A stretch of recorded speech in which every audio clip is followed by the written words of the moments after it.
Assalamualaikum warahmatullahi wabarakatuh. Alhamdulillahi rabbil alamin. Wassalatu wassalamu ala asrafil anbiya'i wal mursalin Sayyidina wa maulana Muhammadin wa ala alihi wa ashabihi ajma'in. Asyhadu an la ilaha illallah wahdahu la syarikalah wa asyhadu anna Muhammadan abduhu wa rasuluh sallallahu alaihi wasallam la nabiyya ba'da. Allahumma salli wa sallim wa barik ala sayyidina Muhammadin wa ala alihi adada ma yaliku bi kamalillah wa kama yaliku bi kamalihi. Alhamdulillah, pertama kita bersyukur kepada Allah yang telah memberikan nikmat umur kepada kita. Alhamdulillah, pada siang yang berbahagia ini jantung kita masih berdetak, paru-paru kita masih bernafas, kita masih hidup. Dengan nikmat hidup inilah kita bisa menikmati nikmat-nikmat Allah yang lainnya yang tidak bisa kita hitung satu persatu. Mulai dari nikmat iman, nikmat Islam, badan yang sehat, nikmat zuriat, anak-anak yang soleh dan solehah, nikmat keluarga, rezeki yang halal, teman yang baik, tetangga yang baik, dan lain-lain sebagainya. Yang jikalau kesemua itu kita hitung, tidak mampu kita menghitungnya. Begitu mulia, begitu maha pemurah Allah Subhanahu wa ta'ala. Dari kita tidak ada menjadi ada. Sampai detik ini, di usia kita yang saat ini, Allah tidak bosan-bosannya, tidak henti-hentinya menganugerahkan kepada kita nikmat dan rahmatnya. Oleh karena itu, Bapak Ibu hadirin wal hadirat, tidak ada kata yang pantas dan patut terlontar keluar dari lisan kita ini selain rasa syukur yang berlipat-lipat. Alhamdulillahi rabbil alamin. Salawat dan salam kita hadiahkan buat junjungan kita Nabiullah Muhammad sallallahu alaihi wasallam, yang mudah-mudahan kelak kita di yaumul qiyamah berdampingan dengan beliau, mendapatkan syafaat dari beliau. Kita adalah tetangga beliau. Amin Allahumma amin. Jamaah yang dirahmati oleh Allah, mari kita perbanyak salawat. Allahumma salli ala Muhammadin wa ala alihi wa ashabihi ajma'in. Ma'asyiral muslimin, jamaah zuhur yang dirahmati oleh Allah Subhanahu wa ta'ala.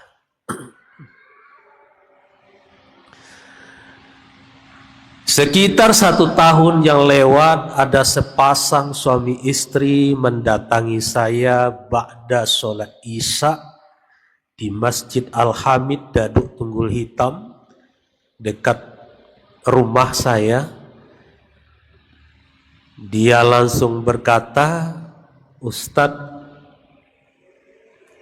kami minta solusi. Kalaulah malam ini kami juga tidak dapat solusi dari Ustadz, kami sudah memutuskan untuk bunuh diri karena sudah tak ada gunanya hidup lagi."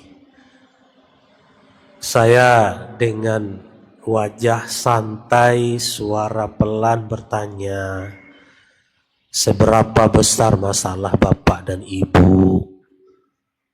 Sehingga dia bercerita. Maka jamaah yang dirahmati oleh Allah Subhanahu wa ta'ala, alhamdulillah, setelah 1 tahun hingga hari ini, beliau masih sehat, masih beraktivitas, melanjutkan hidup ini dengan semangat. Jauh dari Lubek datang ke Daduk Tunggul Hitam. Maka jamaah yang dirahmati oleh Allah Subhanahu wa ta'ala, saya menyampaikan satu hadis yang disampaikan oleh Rasulullah sallallahu alaihi wasallam. Hadis ini menjadi rahasia hidup itu indah. Hadis ini menjadi rahasia kita mampu menghadapi persoalan hidup ini dengan tenang, dengan baik. Apa kata Rasulullah sallallahu alaihi wasallam? Qalbun syakirun wa lisanun dzakirun wa zaujatun salihun tu'inuka ala amri dunyaka wa dinika khairum ma tanazan nas. Rawahu Muslim. Jadi kata Nabi sallallahu alaihi wasallam ada 3. Kalaulah yang 3 ini ada pada diri kita, tidak penting siapa orang tua kita, bagaimana penghidupan kita saat ini, apa profesi kita, di mana kita tinggal, sebesar apapun masalah kita, kalau yang 3 ini ada pada diri kita, kita akan mampu menjalani hidup ini dengan tenang, dengan semangat, dengan optimis. Hidup ini indah. Jamaah yang dirahmati oleh Allah Subhanahu wa taala. Kata Nabi sallallahu alaihi wasallam, qalbun syakirun. Ini kunci pertama. Kalaulah seseorang ini memiliki yang ini, maka hidup ini terasa nikmat, terasa ringan, terasa menyenangkan. Kita akan berjalan dengan gagah, dan kitalah orang-orang yang betul-betul berharga anugerah dari Allah Subhanahu wa taala. Qalbun syakirun, hati yang senantiasa bersyukur. Jamaah yang dirahmati oleh Allah Subhanahu wa taala. Orang yang bersyukur pertanda dia itu ridho terhadap Allah. Ketetapan dari Allah, takdir dari Allah atas dirinya, dia ridho, dia menerima. Dengan ridho ini Allah pun ridho padanya. Radhiyallahu anhum wa radu'an. Ini kuncinya. Gak akan dapat kita keridhaan Allah kalau kita tuh tidak ridho dengan ketetapan Allah. Tidak ridho dengan rezeki yang diberikan oleh Allah. Tidak ridho dengan wajah, dengan visi yang telah diberikan oleh Allah kepada kita. Tidak ridho dengan persoalan hidup, dengan nikmat yang Allah berikan kepada kita. Ini asal muasal hidup akan centang perenang, susah gelisah, tidur tidak lama, makan tak enak, hari-hari penuh dengan persoalan. Kenapa? Karena kita tidak ridho dengan pemberian Allah. Kita tuh tidak ridho dengan diri kita. Kok saya tidak seperti dia? Kok saya tidak sekaya dia? Kok saya tidak setampan dia? Kok dia begitu, saya kok enggak?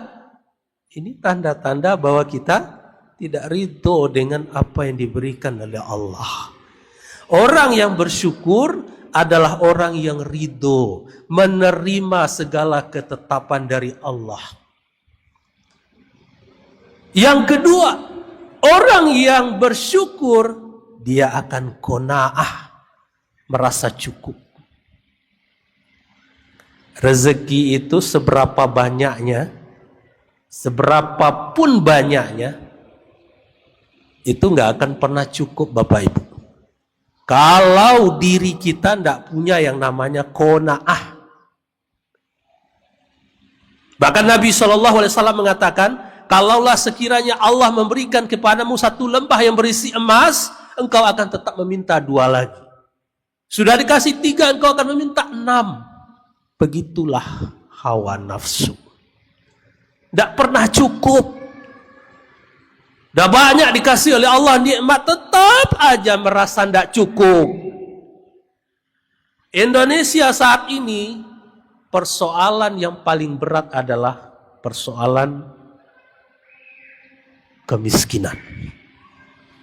Dan kemiskinan yang paling berat adalah mentalnya yang miskin. Kita banyak menemukan mobilnya Pajero, rumahnya bertingkat, tapi masih saja korupsi. Mau dibawa kemana itu harta? Mentalnya yang miskin. Maka jamaah yang dirahmati oleh Allah Subhanahu wa taala, kalaulah kita itu sudah memiliki hati yang senantiasa bersyukur, baik banyak maupun sedikit, kita tetap tenang. Kalau kita tenang, hati ini tenang, badan sehat, pikiran pun waras. Hidup terasa indah. Maka jamaah yang dirahmati oleh Allah Subhanahu wa taala, kita amalkan apa yang diajarkan oleh Nabi. Syukuri apa yang ada. Apa yang ada pada kita saat ini, syukuri itu. Terima kasih ya Allah. Tanpamu aku enggak layak memiliki ini semua. Semua ini pemberian darimu. Terima kasih ya Allah. Terima kasih. Alhamdulillah, alhamdulillah. Ini kunci pertama. Kalaulah orang sudah punya hati yang selalu bersyukur, kemanapun melangkah, dunia ini indah. Tapi kalau hati ini tidak ada rasa syukur, berarti diisi dengan ketamakan dan kerakusan. Seberapa banyak pun harta, setinggi apapun jabatan, secantik apapun teman tidur kita, tetap saja tidak pernah merasa cukup. Kegelisahan selalu membersamai hidup. Kunci yang kedua, kata Nabi SAW, walisanun dzakirun, lisan yang selalu berzikir. Ala bidzikrillah tatma'innul qulub. Dengan berzikir mengingat Allah, Allah akan turunkan ke dalam hatimu ketenangan yang luar biasa. Jadi lisan yang selalu berzikir, baik itu zikir secara lahiriah, subhanallah walhamdulillah wala ilaha illallah wallahu akbar, atau itu zikir berupa perkataan yang baik. Kalau kita dengan pasangan membudayakan zikir ini, maka terasa lebih enak. Pertengkaran itu lebih jauh rasanya. Lebih banyak kita percakapan yang insya Allah diridhoi oleh Allah. Ngomong yang baik, yang keluar dari lisan ini yang baik. Tidak ada teriakan, bentakan, omongan kasar, apalagi omongan jorok. Itu membawa pada kebaikan yang luar biasa. Betapa banyak pasangan-pasangan yang dia itu akhirnya bubar karena lisan yang tak terjaga. Tapi betapa Rasulullah mengajarkan agar kita bisa memanage lisan ini dengan sebaik-baiknya.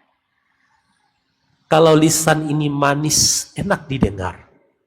Maka jamaah yang dirahmati oleh Allah Subhanahu wa taala, ya ayyuhalladzina amanu taqullaha waliyaqulu qaulan sadida. Wahai orang-orang yang beriman, bertakwalah kepada Allah. Setelah bertakwa, berkatalah yang baik-baik saja. Maka mulai dari sekarang kita menjaga lisan kita. Kita pastikan bahwa yang keluar dari lisan kita, dari lidah ini adalah kata-kata yang baik-baik saja. Kalau sekiranya yang baik itu tak ada dalam diri ini, dalam kepala ini, mending kita diam. Auliyasmut. Faliyakul khairan auliyasmut. Berkatalah yang baik, kalau tidak diam. Itu jauh lebih menyelamatkan.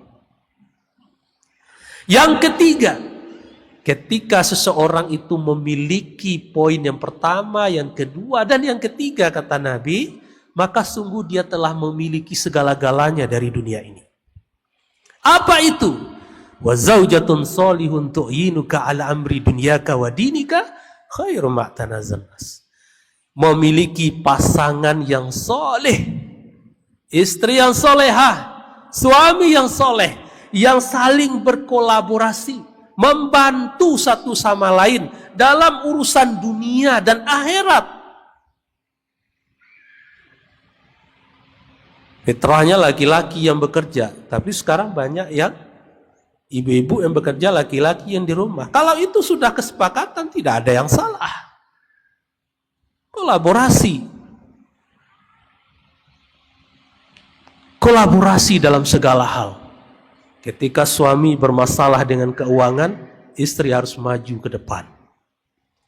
Ketika istri membutuhkan bantuan di rumah, maka kita contoh Rasulullah. Bagaimana Rasulullah itu juga ikut menjahit pakaiannya yang robek, menjahit sandal, membantu Aisyah belanja ke pasar. Itu Rasulullah. Ada salah seorang kiai besar di Kudus, Jawa Tengah, santrinya ribuan.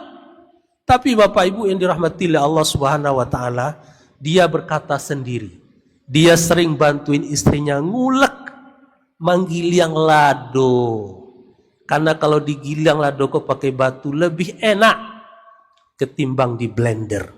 Kiai besar, guru besar, ribuan santrinya. Apalagi kita. Kenapa beliau melakukan itu dan menyampaikan dengan bangga?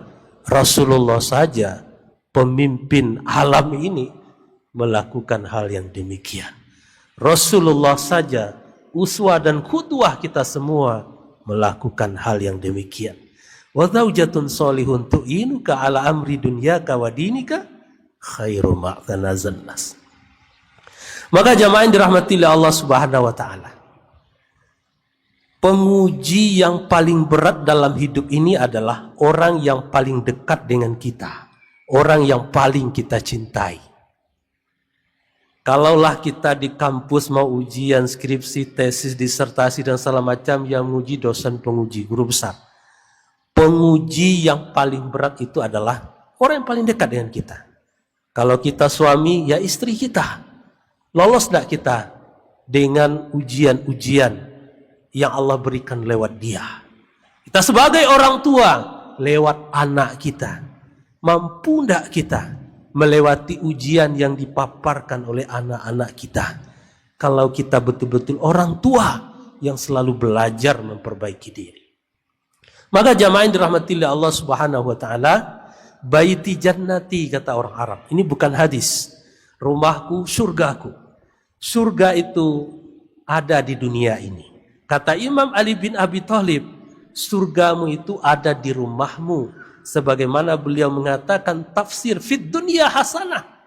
Rabbana atina fid dunya hasanah. Fid dunya hasanah itu ada di dalam rumah kalian, yaitu pasangan-pasangan kalian. Semoga jemaah yang dirahmati oleh Allah Subhanahu wa taala, kita memiliki ketiga hal ini. Yang pertama, hati yang selalu bersyukur, berterima kasih sepanjang waktu kepada Allah. Yang kedua, lisan yang selalu terjaga untuk berzikir, berkata yang baik-baik. Dan yang ketiga, hadirnya pasangan yang soleh dan solihah, yang selalu mendukung, berkolaborasi untuk urusan dunia, apalagi urusan akhirat. Wabillahi taufiq wal hidayah. Assalamualaikum warahmatullahi wabarakatuh.